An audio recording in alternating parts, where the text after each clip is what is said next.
Welcome to studied graph. আজকে তোমাদের chapter wise কিছু প্রশ্ন আমি নিয়ে এসেছি। এগুলো তোমাদের যে সামনে ফুড এক্সাম আছে বা বিভিন্ন যে কম্পিটিটিভ এক্সাম আছে তার জন্য খুবই গুরুত্বপূর্ণ। কারণ এখানে মেন যে টপিকগুলো থেকে পরীক্ষায় বারবার প্রশ্ন আসে সেগুলো আমরা একটু দেখে নেব। এবং শুধু প্রশ্ন দেখব না, তার সাথে যতটা পারবো আমরা মডার্ন হিস্ট্রিটা রিভাইজ করে নেব। তো তোমরা প্রথম থেকে শেষ অবধি দেখতে থাকো, এটুকুই তোমাদেরকে বলবো। এবং শেষ অবধি দেখার পর যদি ক্লাসটি ভালো লেগে থাকে তাহলে লাইক, সাবস্ক্রাইব এবং শেয়ার করে দিও। প্রথম প্রশ্ন, আইন অমান্য অভিযান বা আইন অমান্য আন্দোলন সম্পূর্ণরূপে বন্ধ হয়ে যায় কখন? দেখো, এখানে সঠিক উত্তর কোনটি হয়ে যাবে? Option B, 1934। এবার দেখো, আমরা কিছু সাল যেগুলো খুব ইম্পর্টেন্ট সেগুলো একটু দেখে নিই। যেমন ধরো 1919। 1919 কি আছে? না, কি হয়েছিল? না, রাওলাট অ্যাক্ট পাস হয় কত খ্রিস্টাব্দে? 1919-এ। আরো কি হয়েছিল? জালিয়ানওয়ালাবাগ হত্যাকাণ্ড হয়েছিল। আচ্ছা, তারপর দেখো 1920 সালে কি হয়েছিল? 1920 কি হয়েছিল? খিলাফত আন্দোলন, খিলাফত মুভমেন্ট। ঠিক আছে? তারপর দেখো 1920 পর 1920 সাথে আরেকটা কি জিনিস হয়েছিল? না, যেটা হয়েছিল অসহযোগ আন্দোলন বা যাকে আমরা কি বলি? Non cooperation movement. আর তারপর 1920 পর দেখো যেটা গুরুত্বপূর্ণ সাল আমাদের 1923। 1923-এ কি হয়েছিল? না, 1923-এ স্বরাজ পার্টি তৈরি হয়। স্বরাজ পার্টি। এবং এটি কে তৈরি করে? এটা তৈরি করে মতিলাল নেহেরু এবং চিত্তরঞ্জন দাস। ঠিক আছে? 1923 হয়ে গেল। 1923 এর পর যেটা খুব ইম্পোর্টেন্ট সাল সেটা হচ্ছে 1927। 1927-এ কি হয়েছিল? না, সাইমন কমিশন এসেছিল।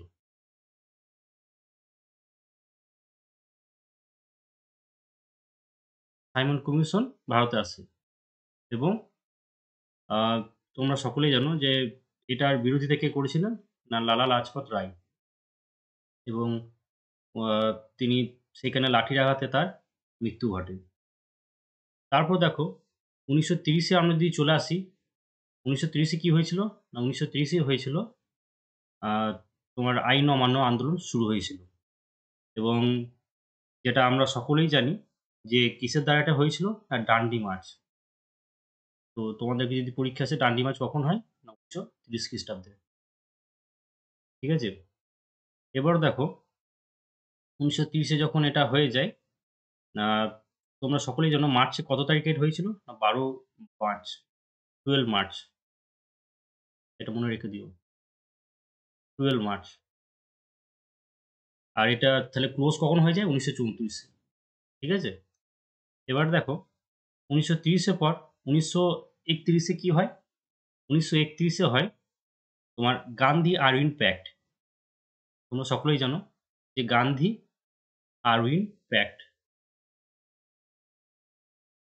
এবং আমরা সকলেই জানো গান্ধীজি গোলটেবিল বৈঠকে অংশগ্রহণ নেয়। এবং তারপরে দেখো উম 1940-এ যদি আমরা দেখি, 1940-এ কি হয়েছিল? না, ইন্ডিভিজুয়াল সত্যাগ্রহ হয়েছিল। তারপর 1942 খ্রিস্টাব্দে ক্রিপস মিশন ভারতে আসে। কি মিশন? ক্রিপস মিশন ভারতে আসে।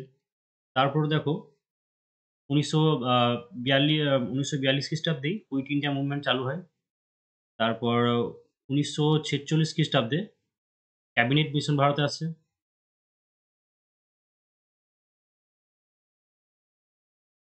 ক্যাবিনেট মিশন ভারতে আসে এবং 1947-এ কি হয়? না, মাউন্ট ব্যাটেন প্ল্যান পাস হয়।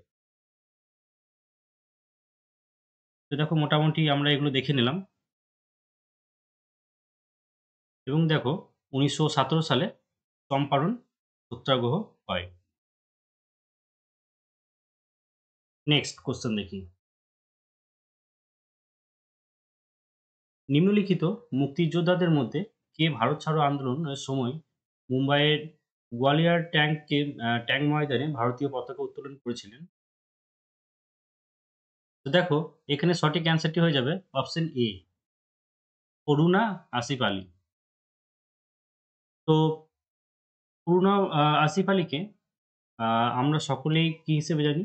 না, সকলেই আমরা জানি grand old lady. Grand old lady.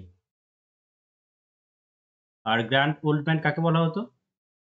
Grand old man বলা হতো যদি এটা ম্যান হতো, তাহলে এই ক্ষেত্রে হতো দাদা ভাই নৌরোজি।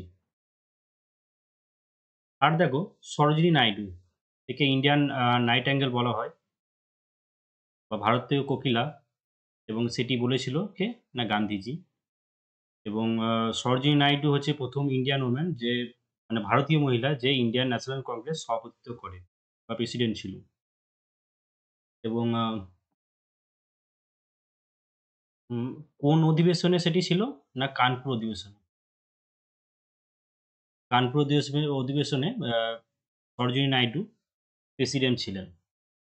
আর সেটি কত খ্রিস্টাব্দে হয়েছিল? 1925 খ্রিস্টাব্দে। 1924-এ কি হয়েছিল? 1924-এ হয়েছিল বেলগাঁও অধিবেশন, যেখানে গান্ধীজি, মোহনদাস করমচাঁদ গান্ধীজি, তিনি সভাপতিত্ব বা প্রেসিডেন্ট ছিলেন। আর তারপর দেখো, তারারানী শ্রীবাস্তব, ইনি কুইট ইন্ডিয়া মুভমেন্ট মানে ভারত ছাড়ো আন্দোলনে তিনি একজন বিপ্লবী ছিলেন। মাতঙ্গিনী হাজরা, একে আমরা কি বলে চিনি? একে আমরা গান্ধী বুড়ি বলে চিনি। মাতঙ্গিনী হাজরা। তো মোটামুটি এখানে কমপ্লিট। আমরা পরের প্রশ্ন দেখে নিই। নিচের কোন বছরে মতিলাল নেহেরু এবং ৮ জন কংগ্রেস নেতা ভারতের জন্য একটি সংবিধান প্রণয়ন করেন? দেখো, এখানে সঠিক উত্তরটি হয়ে যাবে অপশন এ, 1928। এবং যদি বলা হয় এটা কত তারিখে, তো মনে রাখবে 15 আগস্ট। এবং দেখো, 1935-এ আরবিআই প্রতিষ্ঠা হয়, মানে রিজার্ভ ব্যাঙ্ক অফ ইন্ডিয়া। আর 1931-এ কি হয়? গান্ধী আরবিন প্যাক্ট, এখনই পড়লাম। আর কি হয়? সেকেন্ড রাউন্ড টেবিল বৈঠক হয় এবং সেখানে গান্ধীজি অংশগ্রহণ করেন। পরবর্তী প্রশ্ন, 1903 সালে দক্ষিণ আফ্রিকায় মহাত্মা গান্ধী কোন সংবাদপত্রের সম্মেলন প্রতিষ্ঠা করেছিলেন? তো দেখো, এখানে সঠিক উত্তরটি হয়ে যাবে, এটা একটু ট্রান্সলেট হয়ে গেছে। এটা অ্যাকচুয়ালি মানে অপশনটা ছিল ইন্ডিয়ান ওপিনিয়ন, এবং এটি সাউথ আফ্রিকায় গান্ধীজি তৈরি করেছিলেন। তো এটি কোথায়? সাউথ আফ্রিকার কোথায়? সাউথ আফ্রিকার কোথায় যদি জিজ্ঞেস করে, সেক্ষেত্রে সঠিক উত্তরটি হয়ে যাবে ডারবানে। এবং কত খ্রিস্টাব্দে? না, 1903 খ্রিস্টাব্দে। এবং গান্ধীজির সাথে আরেকজন কে ছিলেন? তার নাম ছিল এম.এইচ. নাজার। তো নেক্সট প্রশ্ন দেখি আমরা। মহাত্মা গান্ধী দক্ষিণ আফ্রিকা থেকে দেশে ফিরে আসেন কখন? তো দেখো, এখানে সঠিক উত্তরটি হয়ে যাবে অপশন বি, জানুয়ারি 1915 খ্রিস্টাব্দে। এবং জানুয়ারি কত তারিখে? 9th জানুয়ারি। এবং 9th জানুয়ারি এটা কি আমরা কি হিসেবে পালন করি? না, আমরা প্রবাসী ভারতীয় দিবস হিসেবে পালন করি। এবং গান্ধী দক্ষিণ আফ্রিকা কখন গিয়েছিলেন? তিনি গিয়েছিলেন দক্ষিণ আফ্রিকা 1893 খ্রিস্টাব্দে। নেক্সট, নিম্নলিখিত কোন বছর লন্ডনে দ্বিতীয় গোলটেবিল সম্মেলন অনুষ্ঠিত হয়? তো দেখো, এখনই তোমাদেরকে পড়ালাম। এক্ষেত্রে সঠিক উত্তরটি হয়ে যাবে অপশন সি, 1931। এবং মনে রাখবে এই সেকেন্ড গোলটেবিল বৈঠকে গান্ধীজি অংশগ্রহণ করেছিলেন। মানে ৩ টে গোলটেবিল বৈঠকের মধ্যে একমাত্র এই সেকেন্ড গোলটেবিল বৈঠকে অংশগ্রহণ। এটা বারবার আসে যে কোন গোলটেবিল বৈঠকে গান্ধীজি অংশগ্রহণ। নেক্সট প্রশ্ন। নিচের মধ্যে কে মহাত্মা গান্ধীর কাছ থেকে ভারত কোকিলা উপাধি অর্জন করে? তো দেখো এখানে সঠিক উত্তরটি কি হয়ে যাবে? আ সরোজিনী নাইডু। এখনই তোমাদেরকে পড়িয়ে এলাম। তো সরোজিনী নাইডু সম্বন্ধে এখনই বললাম যে ভারতীয় ১ম মহিলা যে কংগ্রেস অধিবেশন করেছিলেন। দেখো সুচেতা কেবালিনি ইনি ছিলেন first chief minister, women chief minister. First CM ছিলেন কোথাকার? না উত্তরপ্রদেশের, ইউপির। আর অ্যানি বেসেন্ট ইনি হলেন ১ম মহিলা, first women, first first women আ প্রেসিডেন্ট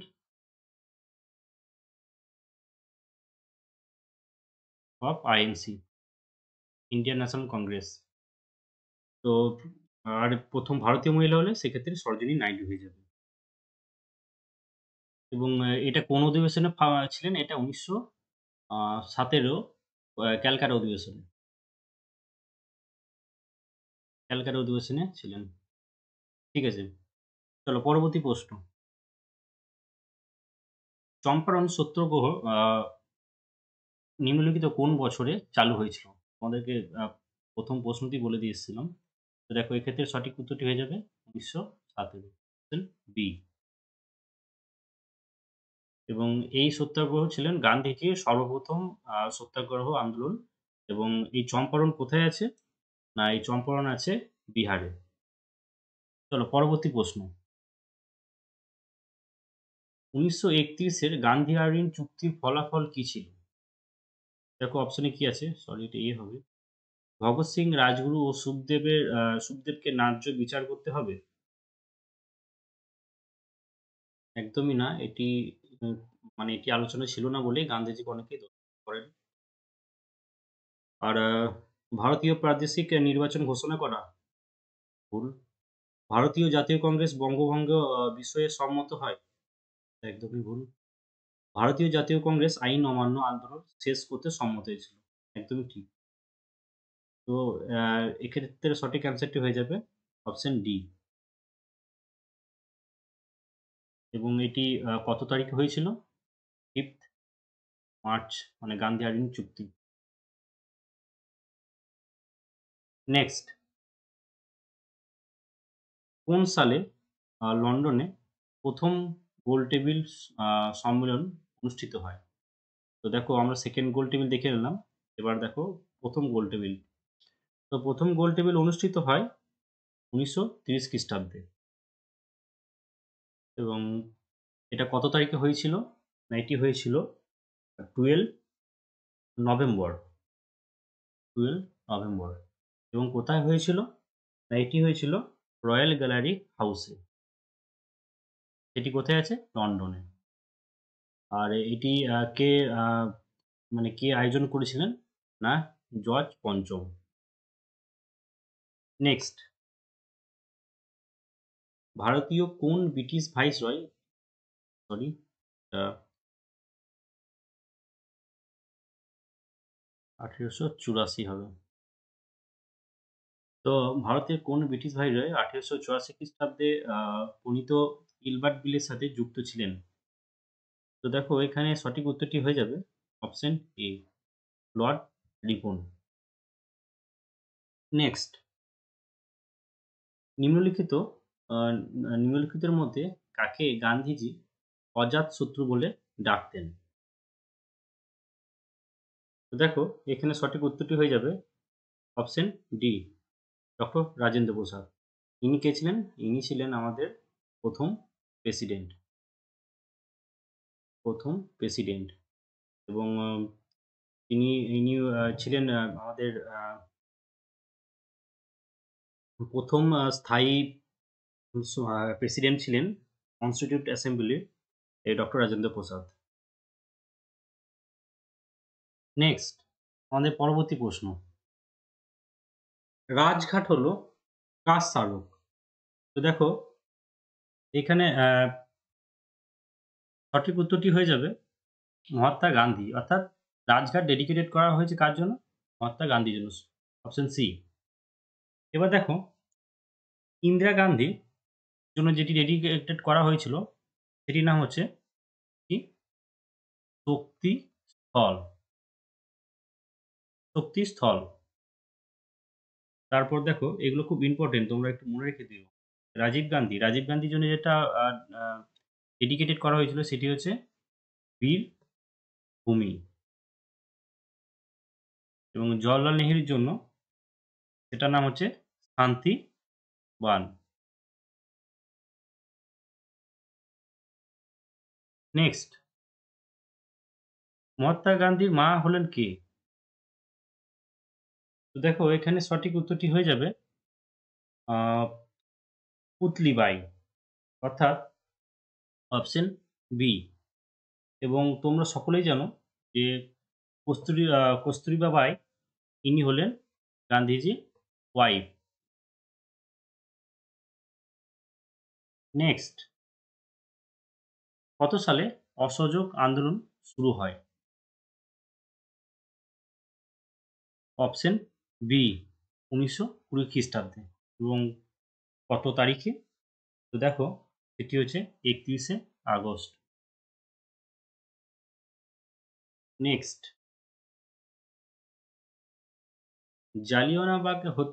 জালিয়ানওয়ালাবাগের জন্য দায়ী ব্রিটিশ অফিসার মাইকেল ওডায়ারকে নিচের মধ্যে কে বা কারা হত্যা করেছিল? তো দেখো এটা তোমরা সকলেই জানো, option B Udham Singh. Next, নিম্নলিখিত ভারতীয় বিপ্লবীদের মধ্যে কে জার্মানির সাথে সহযোগিতায় ব্রিটিশদের বিরুদ্ধে সশস্ত্র বিদ্রোহের পরিকল্পনা করেছিলেন? তো দেখো এখানে সঠিক উত্তরটি হয়ে যাবে অপশন ডি ভাগা যতীন। এবং এর আসল নাম কি হচ্ছে? যতীন্দ্রনাথ মুখোপাধ্যায়। এবং বাঘা যতীন নামটা কেন হয়েছিল না 1906 খ্রিস্টাব্দে তিনি একবার একটা রয়্যাল বেঙ্গল টাইগারকে 3 ঘন্টা তার সাথে যুদ্ধ করে তাকে পরাজিত করেন, তাই তার নাম হয়েছে তখন থেকে বাঘা যতীন। নেক্সট, নিম্নলিখিত নেতাদের মধ্যে কে কাকোরি 10 অ্যাক্সেন্ট মামলার আসামি ছিলেন না? তো দেখো আমরা প্রথমে দেখি যে কাকুরি এটি মানে কখন হয়েছিল না, এটা কাকুরি নামক একটা গ্রামে, যেটা লখনৌর কাছাকাছি গ্রাম, 1925 খ্রিস্টাব্দে হয়েছিল। এবং কত তারিখে না 9 আগস্ট। এবার দেখো এটার মধ্যে কে কে যুক্ত ছিলেন তাদের নামগুলো একটু দেখে নিই। তো দেখো প্রথমে প্রথম যিনি যুক্ত ছিলেন তার নাম আমি বলছি রামপ্রসাদ বিসমিল। তো দেখো ইনি ছিলেন। বেশ। তারপর হচ্ছে আশফাকুল্লাহ খান। কারণ এগুলো পরীক্ষায় এমনভাবে আসে যে এদের মধ্যে কারা যুক্ত বা কারা যুক্ত ছিলেন না। তো আমরা পুরোটা দেখি যে কে কে যুক্ত ছিলেন। তাহলে সেক্ষেত্রে আমাদের আ কোয়েশ্চেনটা সলভ করতে সুবিধা হবে। তারপর কে? রাজেন্দ্র লাহিড়ী। আর কে ছিলেন? আর ছিলেন কেশব চক্রবর্তী। কেশব চক্রবর্তী। তারপর কে ছিলেন? মুকুন্দি লাল। আর কে ছিলেন? পানোয়ারি লাল। তো এই কজন যুক্ত ছিলেন। তো দেখো আর, আর কে ছিলেন? বলতে ভুলে গেলাম, রোশন সিং। তো এই কজন যুক্ত ছিলেন। তো এইখানের মধ্যে ইনিও যুক্ত ছিলেন, ইনিও যুক্ত ছিলেন, ইনিও যুক্ত ছিলেন। মানে ভগৎ সিং। তো সঠিক অ্যান্সার হয়ে যাবে option A Bhagat Singh. Next, নিম্নলিখিতগুলির মধ্যে কে প্রথম ভারতীয় যিনি বিদেশে মাটিতে তেরেঙ্গা মানে পতাকা উত্তোলন করেছিলেন? তো দেখো এখানে সঠিক উত্তরটি হয়ে যাবে ম্যাডাম ভিকাইজি কামা, অপশন সি। এবং তিনি কোথায় মানে পতাকা উত্তোলন করেছিলেন? না জার্মানিতে। কত খ্রিস্টাব্দে? 1900 7 খ্রিস্টাব্দে। নেক্সট, নিচের কোন বছরে সর্বভারতীয় হরিজন সেবক সংঘ প্রতিষ্ঠিত হয়? তো এই কোয়েশ্চেনটা তোমাদের জন্যে হোমওয়ার্ক রইলো। এই কোয়েশ্চেনটা তোমাদের জন্য হোমওয়ার্ক রইলো এবং এটা মডার্ন হিস্ট্রি পার্ট 1 এরকমভাবে যতগুলো খুব ইম্পোর্টেন্ট প্রশ্ন থাকবে সেগুলো আমি পার্ট 1, পার্ট 2, পার্ট 3 করে নিয়ে আসবো। তো একটা কোয়েশ্চেন তোমাদেরকে হোমওয়ার্ক দিলাম এবং আজকের মতো ক্লাস আমাদের এখানেই সমাপ্ত এবং আমরা এরকমভাবেই চেষ্টা করছি তোমাদের সামনে ফুড রয়েছে তো বিভিন্ন যেগুলো খুব গুরুত্বপূর্ণ চ্যাপ্টার যেমন মডার্ন হিস্টোরি হলো, আবার কিছু স্ট্যাটিক জিকে সেগুলো হলো। তো সেগুলোর জন্য তোমাদেরকে কোয়েশ্চেন আমরা নিয়ে আসবো। তো আজকের মতো এখানেই। Thank you.